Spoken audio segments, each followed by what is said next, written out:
सब जगह हमें सुनने को मिला अदानी। ये नाम पूरे हिंदुस्तान में, केरल में, तमिलनाडु में, महाराष्ट्र, कर्नाटका, हिमाचल, कश्मीर, सब जगह अदानी अदानी अदानी अदानी अदानी।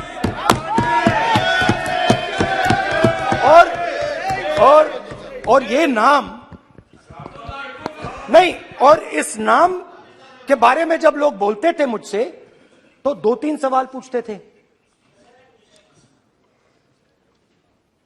ये पूछते थे कि ये जो अदानी जी हैं, ये किसी भी बिजनेस में घुस जाता है, ये सफलता प्राप्त कर जाता है, ये कभी फेल नहीं होता। और युवाओं ने मुझसे यह सवाल पूछा कि भाई ये हो क्या रहा है, हम भी सीखना चाहते हैं। मोदी जी ने कहा स्टार्टअप करो, हम भी अदानी जी जैसे बनना चाहते हैं। तो भैया किसी भी बिजनेस में घुस जाओ और एकदम सक्सेस हो जाए। यह पहला सवाल था। दूसरा सवाल था कि ये अदानी जी हैं, ये किसी भी बिजनेस में घुस जाते हैं। पहले ये 1-2 बिजनेस करते थे, अब ये 8-10 सेक्टर्स में काम करते हैं। Airports, data centres, cement, solar energy, wind energy, aerospace and defence, consumer finance, renewables, media. तो उन्होंने मुझसे पूछा कि राहुल जी, हाँ वेट करो, बेटे हाँ, धन्यवाद। पोर्ट्स की बात भी थी। ये भी सवाल पूछा कि भैया एक बात बताइए, राहुल जी बताइए हमें कि अदानी जी का जो नेटवर्थ है वो 3 साल के अंदर, 2014 से लेकर 2022 तक ये $8 बिलियन से $140 बिलियन कैसे हो गया? जब प्रधानमंत्री जी दिल्ली आते हैं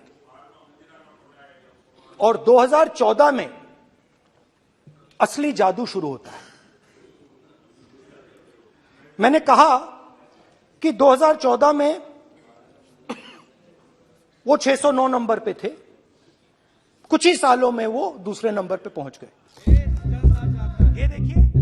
देखिए रिश्ता। लोगों ने ये भी पूछा कि राहुल जी, ये जो अदानी जी जो हैं, इनकी सफलता कैसे हुई,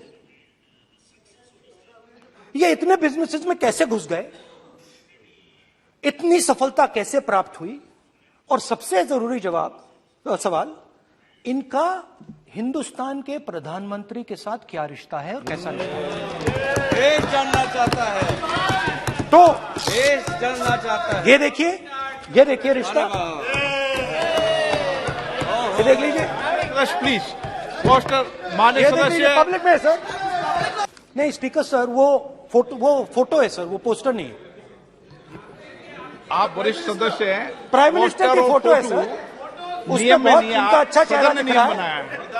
उनके वहां पे उनके पीछे अदानी का लोगो है, अदानी जी के हवाई जहाज में घुस रहे हैं।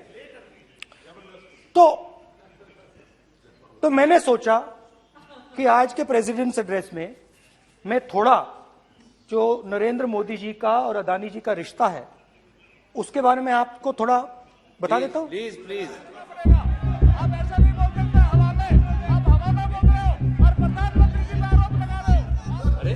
सर बोलने दीजिए। करना चाहिए सर, ऑथेंटिकेट करना चाहिए। चलिए आप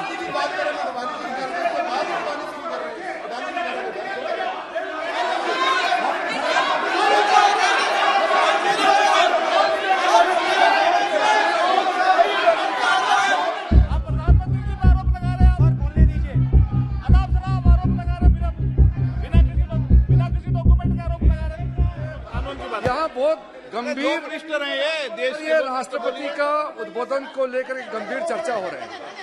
जो भी मेंबर कुछ भी बात करे विद रिस्पॉन्सिबिलिटी। ऑथेंटिकेट करें। और ये वाइल्ड एलिगेशन अपना एक सोच के आया है, बिना तर्क के ऐसे वाइल्ड एलिगेशन लगा रहे, ये कोई मतलब नहीं है सर, ये ऐसे नहीं बोल सकते। और वो सर तर्क रखना पड़ेगा। अगर एलिगेशन लगा रहे हैं तो आपको पूरा डॉक्यूमेंट प्रूफ के साथ आपको रखना पड़ेगा। दे देंगे आप ऐसे बातें नहीं दे कर सकते। देंगे। और ये गंभीरता को समझिए, ये डॉक्यूमेंट्री प्रूफ दे देंगे। आप ऐसा नहीं बोल सकते हवा में, आप हवा में बोल रहे हो और प्रधानमंत्री जी पर आरोप लगा रहे हो, आपको ऑथेंटिकेट करना ही पड़ेगा। आप ऐसे ही बोल रहे हो। पहले गुजरात का मामला था, फिर ये हिंदुस्तान का मामला हुआ, अब ये इंटरनेशनल मामला हो गया है। तो पहले गुजरात का मामला था, फिर ये हिंदुस्तान का मामला हुआ, अब ये इंटरनेशनल मामला हो गया है। तो मेरा सवाल प्रधानमंत्री जी से, और सिंपल सवाल है, प्रधानमंत्री जी आपकी फॉरेन ट्रिप्स पे अदानी जी और आप कितनी बार एक साथ गए? Adani ji, how many times did you travel together with Adani ji? How many times did Adani ji join you later on a visit? How many times did Adani ji travel to a country immediately after you did? And in how many of these countries after you visited did Adani ji get a contract? Also an important question, जरूरी सवाल, अदानी जी ने BJP को पिछले 20 साल में कितने पैसे दिए हैं?